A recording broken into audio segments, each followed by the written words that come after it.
Assalamualaikum warahmatullahi wabarakatuh.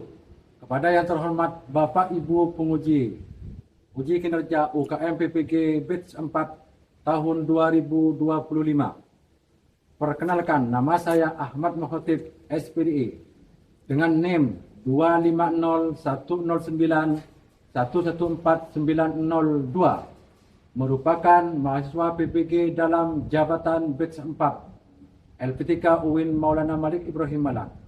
Pada hari ini, Sabtu, tanggal 17 Januari 2026, saya akan melaksanakan praktek pembelajaran di MI Nurul Ulum Patapan Gulu-Gulu Sumeneb dengan NPSN 607200404 dalam rangka penilaian uji kinerja dengan mata pelajaran IPAS, materi pokok keanekaragaman hayati, kelas 4. Selamat menyaksikan. Wassalamualaikum warahmatullahi wabarakatuh. Bismillahirrahmanirrahim. Assalamualaikum warahmatullahi wabarakatuh.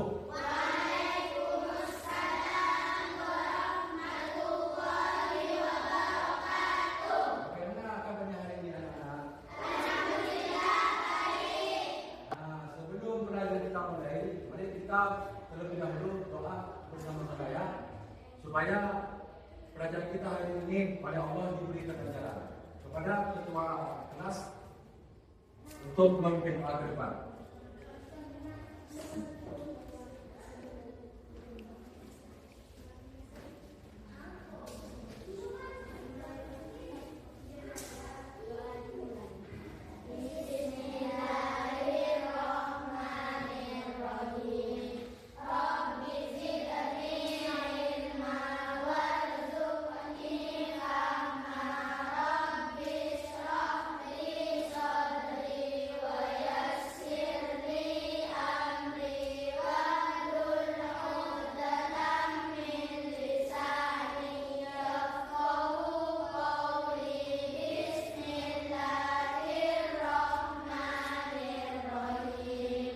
Sekarang kita menyanyikan Indonesia Raya.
Belajar dimulai ya.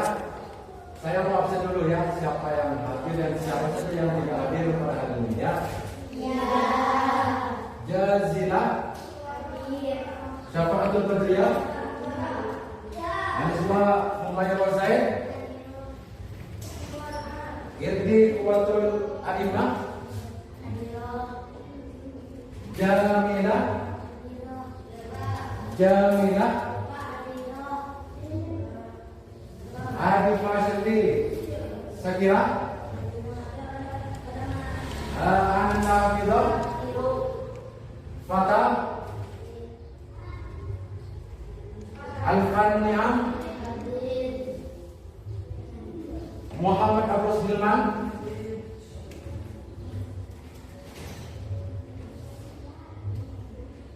Aditya Firmansyah, Putra,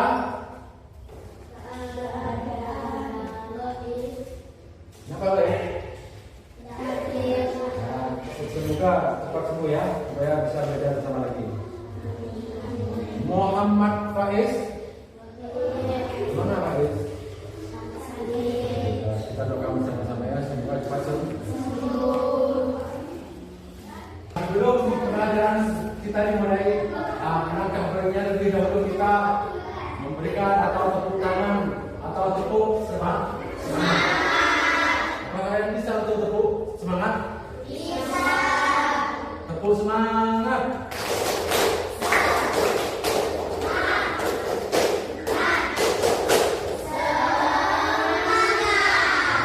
Terima kasih. Ya, sebelum kita memulai mata pelajaran yang saya akan ajarkan pada hari ini. Nah, saya mau bertanya sama kalian tentang beberapa yang kalian punya, yaitu meliputi hewan atau tumbuh-tumbuhan. Kamu punya hewan apa di sana? Kamu? Kamu punya hewan?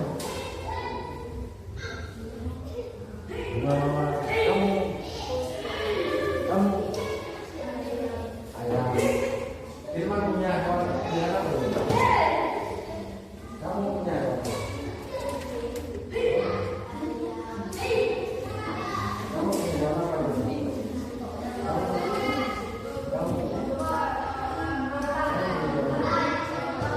Terus apa?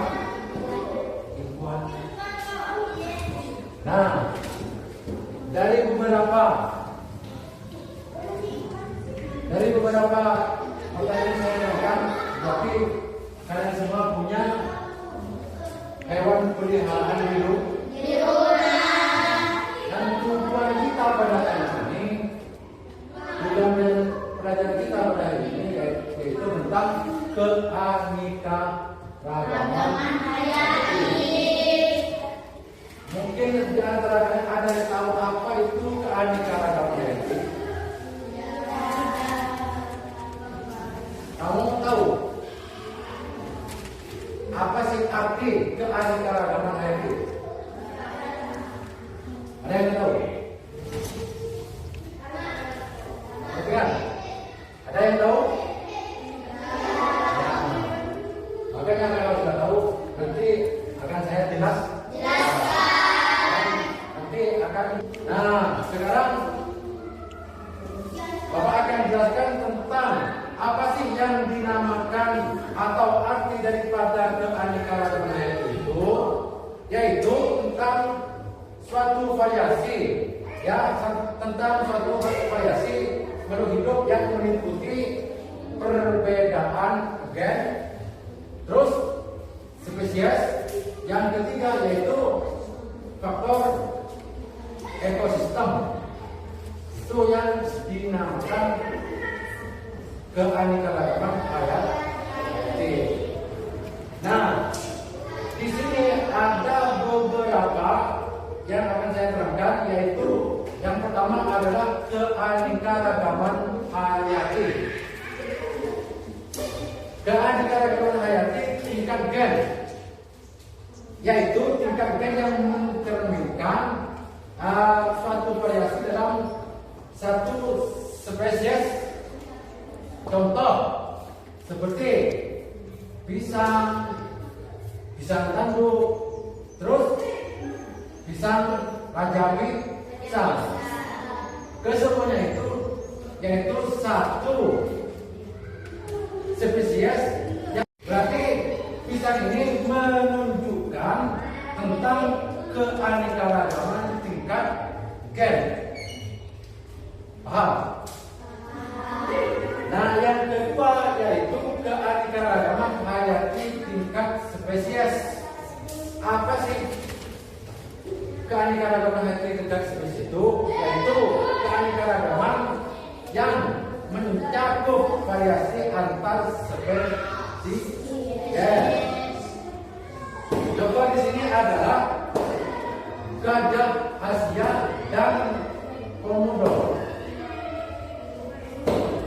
Gajah Asia dan komodo masing-masing berasal dari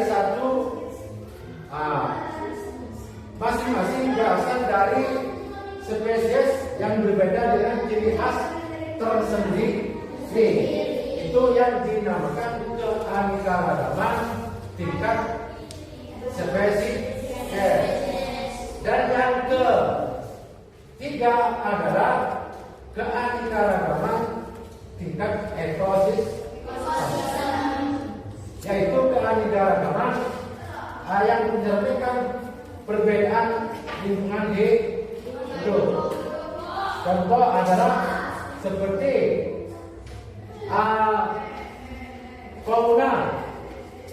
flora dan fauna, yaitu hutan baku dan sabana.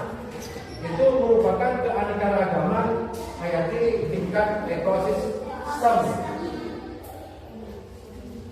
Nah, keanekaragaman yang ada di negara kita ini, yaitu negara Indonesia, ini sangat beragam. Apa sebabnya? Karena negara kita Indonesia ini adalah letak geografisnya, terus kondisi geografisnya. Yang pertama dari letak dari geografis dan iklim tropis,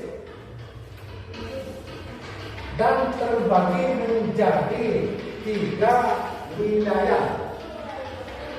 Makanya di negara Indonesia itu banyak keanekaragaman hayati. Di Indonesia itu dibagi menjadi 3 wilayah, yaitu fauna Asiatis, Ramihan, dan Australis.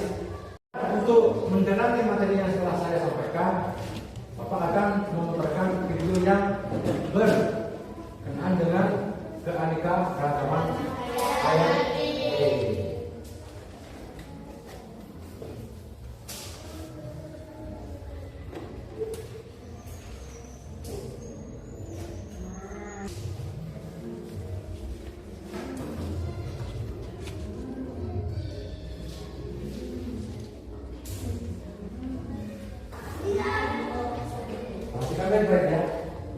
Khas daerahku kelas 4 tentang keanekaragaman hayati. Nah, anak-anak hebat sudah siap. Pak, sudah siap semua. Yuk semak baik-baik materinya. Anak-anak hebat coba perhatikan gambar di samping. Terdapat berbagai macam hewan, buah-buahan, dan sayur-sayuran. Apa sih yang menyebabkan hewan, buah-buahan, dan sayur-sayuran itu berbeda-beda? Penasaran? Yuk dengar penjelasannya. Tidak ada satupun makhluk hidup yang sama di dunia ini. Setiap makhluk hidup memiliki wujud dan perilaku yang berbeda. Keragaman inilah yang disebut dengan keanekaragaman hayati. Jadi anak-anak, keanekaragaman hayati merupakan keseluruhan kekayaan makhluk hidup yang ada di muka bumi, termasuk di dalamnya materi genetik dan ekosistem yang terbentuk. Selanjutnya, tingkat keanekaragaman hayati. Tingkat keanekaragaman hayati terbagi 3, yaitu yang pertama keanekaragaman gen, kedua keanekaragaman spesies atau jenis, yang terakhir keanekaragaman ekosistem. Anak-anak hebat, selanjutnya Ibu akan membahas tingkat keanekaragaman hayati satu persatu beserta contohnya. Keanekaragaman gen. Keanekaragaman gen merupakan variasi antara individu sejenis dalam satu spesies. Keanekaragaman gen ini dapat terjadi secara alami karena dipengaruhi oleh faktor lingkungan atau perkawinan. Tetapi selain itu, keanekaragaman gen juga bisa disebabkan oleh faktor kesengajaan atau buatan manusia. Nah, anak-anak, keanekaragaman gen pada makhluk hidup dapat menyebabkan setiap individu memiliki sifat, karakteristik, dan wujud tertentu yang berbeda satu sama lain meski masih dalam satu spesies. Contoh keanekaragaman gen. Yang pertama, variasi warna kulit manusia. Manusia satu dengan lainnya memiliki warna kulit yang berbeda-beda loh. Warna kulit tersebut bisa tergantung pada daerah tempat tinggal. Yang kedua, variasi bunga mawar. Akan tanaman satu spesies yang memiliki berbagai variasi. Salah satunya memiliki warna yang berbeda, yaitu ada warna merah, putih, kuning, biru, dan lain-lain. Contoh keanekaragaman gen yang ketiga yaitu variasi kucing. Kucing memiliki berbagai jenis loh. Ada kucing kampung, kucing Anggora, kucing Persia, kucing Siberia, dan banyak jenis kucing lainnya. Nah, anak-anak, yang terakhir contoh keanekaragaman gen yaitu variasi anjing. Seperti kucing, anjing juga beragam. Ada anjing kampung, bulldog, pomeranian, dan banyak jenis anjing lainnya. Selanjutnya, keanekaragaman spesies. Keanekaragaman spesies merupakan variasi jenis dan menjadi spesies berbeda. Keanekaragaman spesies merujuk pada variasi atau perbedaan spesies yang ada di wilayah bumi. Nah, jadi keanekaragaman spesies ini merujuk adanya jumlah dan variasi dari jenis-jenis organisme. Keanekaragaman ini bisa terjadi adanya pengaruh kandungan genetik dengan habitatnya. Contoh keanekaragaman spesies. Yang pertama, spesies serangga. Spesies serangga ini beragam, ada kupu-kupu, capung, belalang, lebah, dan lainnya. Contoh yang kedua yaitu spesies kucing besar. Kucing besar itu contohnya macan, macan tutul, dan singa. Anak-anak, pembahasan selanjutnya yaitu contoh keanekaragaman spesies pada tumbuhan. Contohnya yaitu kacang-kacangan. Ada beragam kacang-kacangan. Ada kacang panjang, kacang tanah, kacang kapri, buncis, dan kacang hijau. Selain kacang-kacangan, ada juga palem-paleman. Contohnya aren, pohon kelapa, dan pohon pinang. Keanekaragaman ekosistem. Keanekaragaman ekosistem merupakan jenis kenampakan alam yang lahir dari interaksi ragam makhluk hidup dan lingkungannya. Keanekaragaman ekosistem terjadi karena adanya interaksi antar populasi organisme atau antara populasi organisme dan ciri khas. Nah, anak-anak, tak hanya itu, keanekaragaman dapat terbentuk karena adanya pengaruh keanekaragaman gen dan keanekaragaman spesies. Contoh keanekaragaman ekosistem yaitu hutan hujan tropis, padang pasir, sabana, dan rawa. Selanjutnya, Ibu akan membahas apa sih manfaat keanekaragaman hayati. Yuk simak balik-balik penjelasannya. Manfaat keanekaragaman hayati. Yang pertama, sebagai bahan pangan. Nah, anak-anak, contohnya dapat dilihat pada gambar. Berbagai macam rempah-rempah, ada kemiri, lada, cengkeh, dan lain-lain. Rempah-rempah digunakan sebagai bahan bumbu masakan.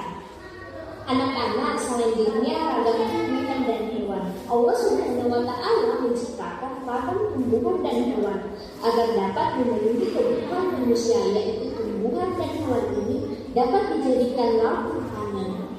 Manfaat keanekaragaman hayati yang kedua yaitu sebagai bahan obat-obatan. Contohnya jahe. Jahe dapat digunakan sebagai peredam mual, mengurangi reaksi inflamasi, membantu meredakan berbagai gangguan pencernaan. Selanjutnya, kumis kucing digunakan untuk mengobati infeksi saluran kencing. Sirih digunakan menjaga kesehatan gigi dan mulut. Kayu putih sebagai bahan dasar minyak kayu putih untuk mengobati masuk angin, hidung terlibat, dan sakit kepala. Selanjutnya yaitu sebagai bahan kosmetik. Anak-anak dapat lihat pada gambar, contohnya ada lidah buaya. Lidah buaya digunakan untuk bahan kosmetik yaitu penyubur rambut. Gambar kedua ada serai. Serai dapat diolah menjadi lotion atau minyak untuk mengusir nyamuk. Anak-anak, manfaat keanekaragaman hayati selanjutnya yaitu sebagai perkakas perabot kerajinan. Anak-anak, perhatikan pada gambar, terdapat berbagai perkakas dan perabotan yang terbuat dari kayu, rotan, bambu, dan lain-lain.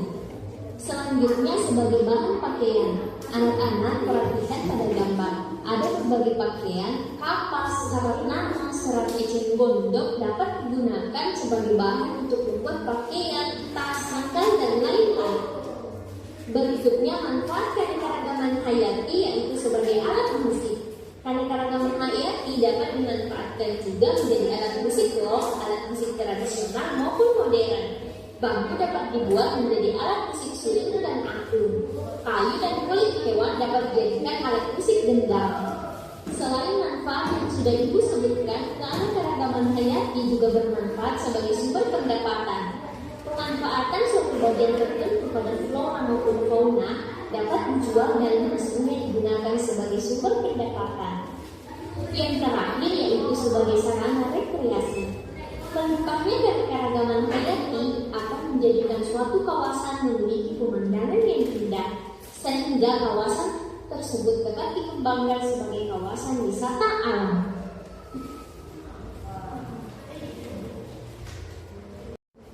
Apakah kalian sudah menyimak semua? Sudah beberapa karena yang sangat mendalam tentang keanekaragaman hayati serta manfaatnya. Nah, sebelum melangkah kepada pertanyaan berikutnya, yaitu apakah di antara kalian setelah menyimak video ini ada yang mau ditanyakan tentang keanekaragaman hayati?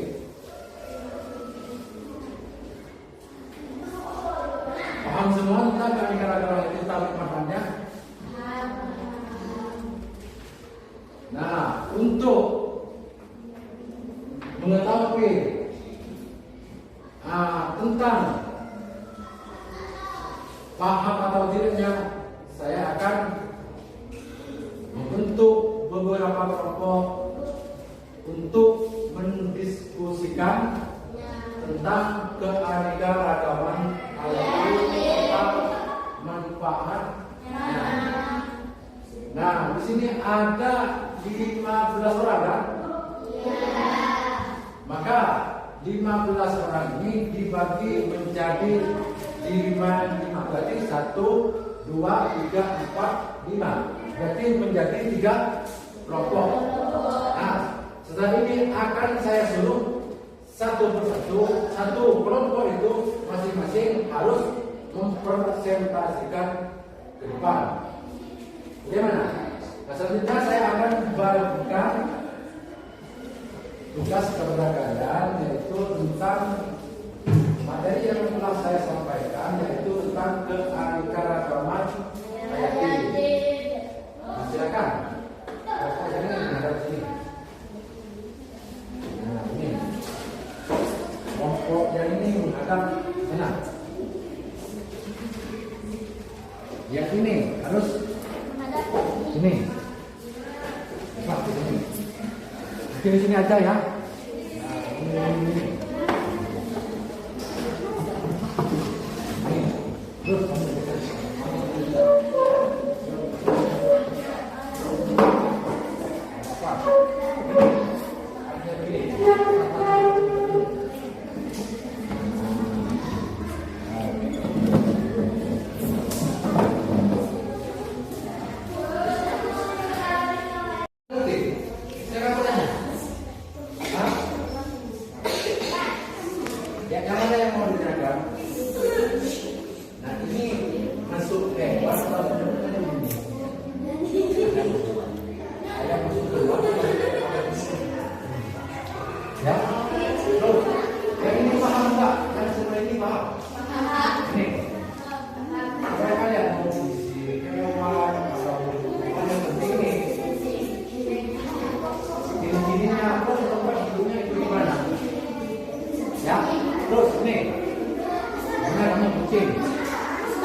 untuk mengetahui paham atau tidaknya, maka Bapak mau menyuruh kalian satu persatu atau ketua kelompoknya ke depan untuk mempresentasikan hasil diskusi yang tadi ya.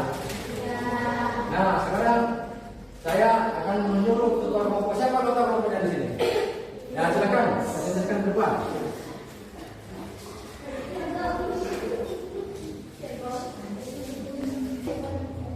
Nama makhluk hidup satu ikan, termasuk hewan lautan. Jenis ini mempunyai ekor tempat hidup di air. Jika alam rusak, apa yang terjadi pada makhluk hidup dan manusia? Satu, bagi makhluk hidup akan hilangnya habitat. Dua, rantai makanan rusak. Tiga, penyakit seperti meningkat. Bagi manusia, satu, bencana alam. Dua, krisis air bersih. Kesehatan dan ekonomi terganggu. Ya, tepuk tangan. Nah, sekarang jawab kedua kelompok ini. Kamu kasihkan depan untuk memberikan hasil diskusi yang telah kalian lakukan tadi. Saya punya kambing, wah, ya kan? Ya kan? Nama makhluk hidup satu, ayam, termasuk hewan. Ciri-ciri bulu, paruh, sayap. Tempat di kandang. Dua, kambing, termasuk hewan. Dengan ekor, bulu, tempat hidup di kandang. Tiga, bunga melati,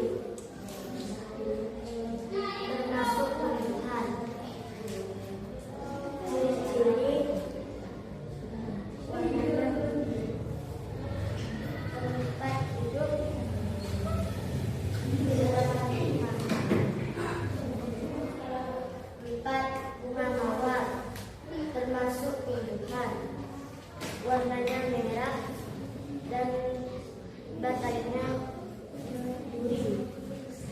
Tempat hidup seperti di halaman rumah. Lima, sapi, termasuk hewan. Ciri-ciri bulu dan tanduk dan ekor. Tempat hidup di kandang.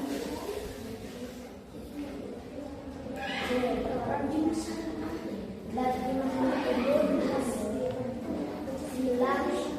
hilangnya rantai makanan rusak, penyakit meningkat bagi manusia, bencana alam, krisis air dan tanah, masalah kesehatan dan ekonomi terganggu. Ya, tepuk tangan dulu untuk Papua. Nah, dari hasil beberapa hasil diskusi tadi, maka dapat disimpulkan bahwa menjaga keanekaragaman itu sangat penting. Maka kalau manusia itu tidak menjaga keanekaragaman itu, maka akan berdampak negatif bagi kehidupan. Salah satunya yaitu terjadinya bencana alam. Yang kedua yaitu kurangnya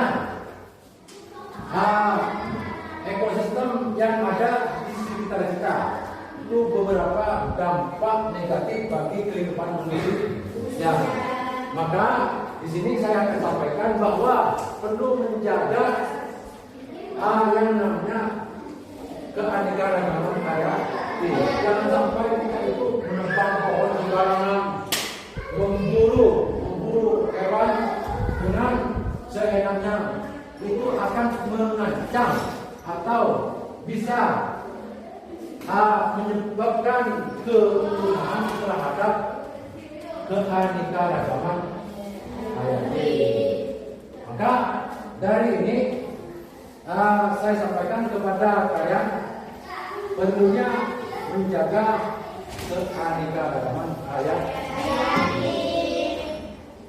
Satu hal yang saya mau tanyakan kepada kalian, apakah selama proses belajar di sini ada hal-hal yang kurang dipahami? Paham semua? Apakah dalam proses belajar di sini ada yang tidak senang?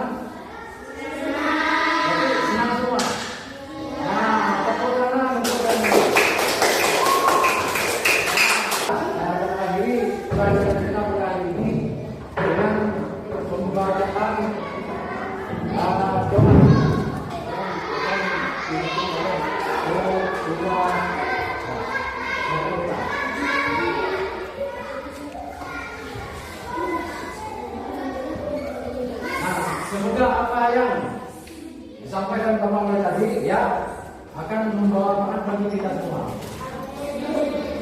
Silakan bacaannya.